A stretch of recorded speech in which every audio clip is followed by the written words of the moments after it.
we do one more.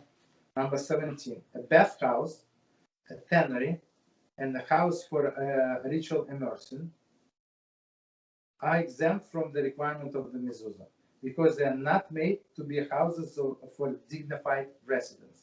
So same with animal pens when animals go like to the bathroom, so it's not dignified.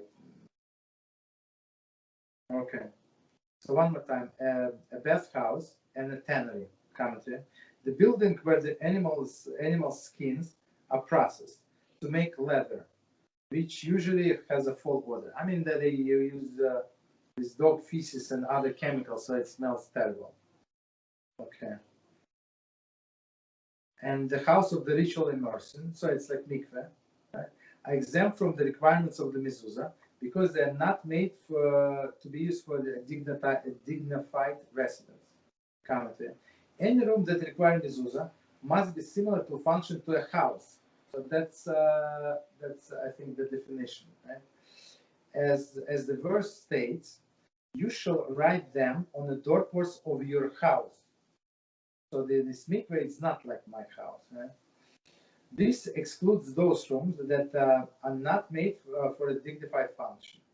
For example, the bathhouse or the house of the immersion, right? Because their central function involves a state of undress instead of undress.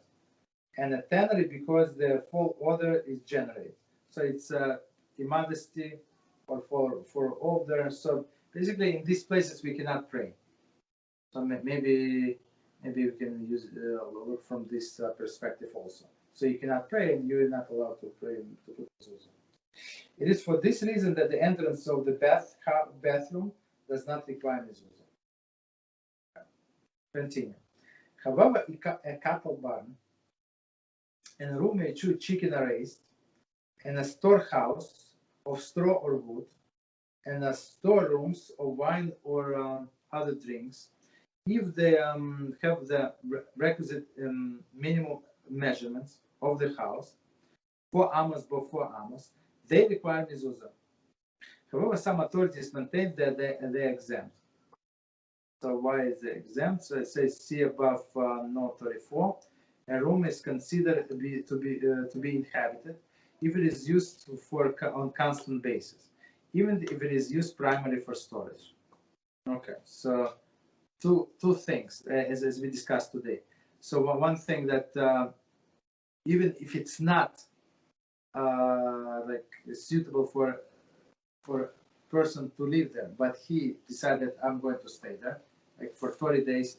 So after the 30 days, he would require, or if he decided that I'm going to stay here 2 months, so he's required to put in mezuzah. Right, and they say this all of these examples. A cattle barn, room in which chickens are raised. So chicken, they're very smelly. I'm not sure why is that. And the storehouses of straw or wood. Okay, storehouse of straw or wood, of course, as we said before, if you need room for guests, so you can move it outside or, I don't know, to another place, there's no problem. A storehouse of wine or other drinks, that's for sure. If they have a required minimum measurement of the house, 4 amos by 4 amos, they require mezuzah. Okay. However, some authorities maintain that they're exempt. Okay, an exempt commentary. According to this opinion, Rambam Hilchas Mezuzah 6.7, a room does not require mezuzah if it is used only for storage. Okay. So Rambam said not required. It's